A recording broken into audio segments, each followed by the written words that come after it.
Welcome back to the Nightcap, ladies and gentlemen, where we help you make better than average drinks in less than average time. Today we will be teaching you how to make the Oaks Lily in honor of the 150th Kentucky Oaks race. So with that, it entails 3 ounces of cranberry juice, 1.5 ounces of vodka, 1 ounce of lime juice, and then half an ounce of triple sec. Today we're going to use Cointreau, which is going to be an orange triple sec, a little bit more flavor.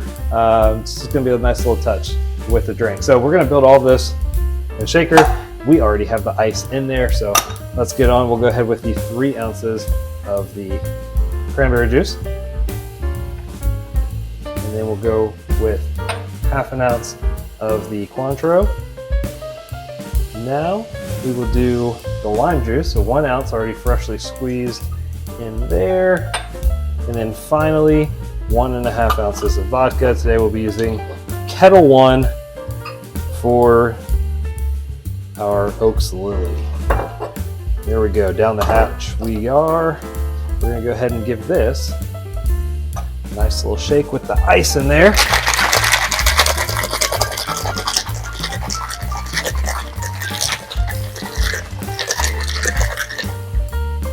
Okay, now we have a Lily glass already.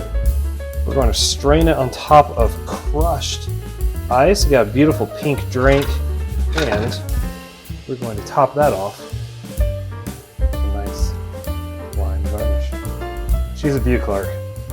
Cheers.